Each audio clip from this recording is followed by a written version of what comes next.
E agora a informação vem com o Marcelo Matos. Olá, ministro da Saúde Ricardo Barros ataca a Justiça para defender o presidente Michel Temer. O judiciário é a categoria mais privilegiada de todas as categorias de servidores. Evidentemente não quer a reforma da Previdência e fez todos os movimentos possíveis para tirar o ambiente de votação da reforma.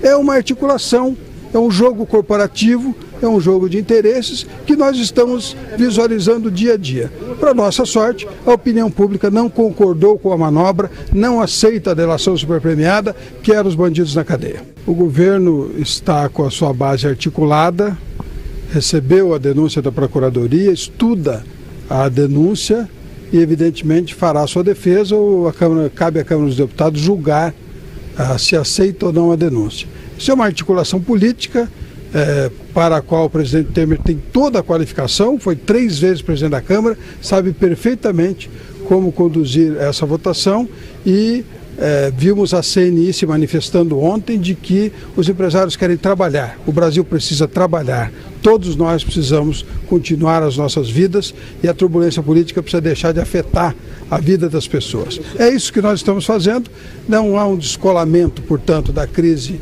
política, da crise econômica, e o Brasil vai avançar. No plenário do Senado, Cristóvão Buarque, do PPS, questiona a governabilidade de Michel Temer. Se a gente tiver uma votação lá e 90% do parlamento for contra, tudo bem. É porque o Ministério Público estava equivocado diante da opinião da imensa maioria dos parlamentares que representam o povo. O problema que a gente está vendo é que hoje a maioria votaria a favor. Que para barrar, o presidente está tentando conseguir 172 votos. E alguns dizem que não conseguiria. Os jornais de hoje falam que hoje já não tem mais de 200. Então imagine que dos 513, 313 estejam a favor de que o processo siga. E apenas 200 estejam contra. Como é que vai ser o presidente nessa situação? Como é que ele vai governar, ter liderança com 200 votos? A oposição volta a pedir a renúncia do presidente Michel Temer após sua investigação solicitada pelo Procurador-Geral da Justiça, Rodrigo Janot. Professor Vila. É engraçado ver o ministro da Saúde falando tudo menos sobre saúde e tal. Quando ele diz, olha, o presidente Temer está fazendo uma grande articulação na Câmara dos Deputados porque foi lá 3 vezes presidente daquela casa, é porque ele sabe como é que infelizmente, como é que as articulações são lá feitas, né, na base do edando que se recebe.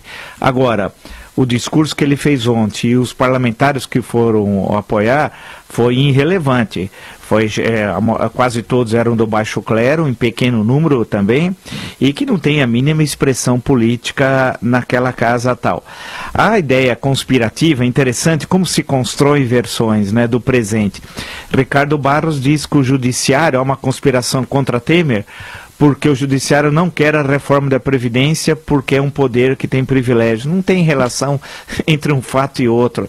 Isso daí é uma tentativa mal feita, inclusive, de buscar garantir, buscar alguma legitimidade no campo do discurso para o presidente Temer. Ele diz que a população não aceita delatores, a população não aceita o governo Temer, que é um governo que tem uma aprovação de 1 dígito, e vai caindo, era 9, caiu 8, 7, e daqui a pouco vai estar com 2% e tal.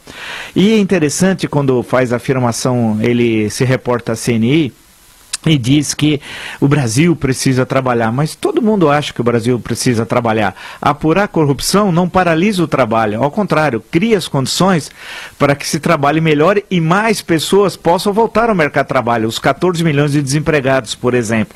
Então há sempre uma ideia que é uma hipocrisia da elite política, e muitas vezes encontram papagaios que ficam repetindo que a apuração da corrupção, ela trava a economia brasileira, não trava a economia brasileira. O que trava a economia brasileira é a existência da corrupção. Portanto, a apuração e levar até o final a Lava Jato é fundamental. E agora nós estamos vivendo, nessas semanas, um momento decisivo da Lava Jato, que passa pela mudança da Procuradoria-Geral da República. Tudo indica, e é o que se fala, que Nicolau Dino, que venceu, é o primeiro na lista tríplice, não será indicado pelo presidente, que vai preferir a senhora Raquel Dodge, que teria relações, estamos aí no campo do condicional, com algumas lideranças do PMDB, especial com Renan Calheiros. É o que se fala, a gente não sabe o que é verdade e o que não é tal. Vamos ver, mas a primeira disputa que vai ficar mais clara é agora, se ele vai aceitar a lista tríplice e a ordem, ou seja, o primeiro colocado foi Nicolau Dino. Portanto, teremos muitas emoções. O terrível é que o Brasil se desmoraliza lá fora, com o que está ocorrendo aqui, e pior, a democracia se desmoraliza. Não é possível conviver com um presidente que foge da justiça.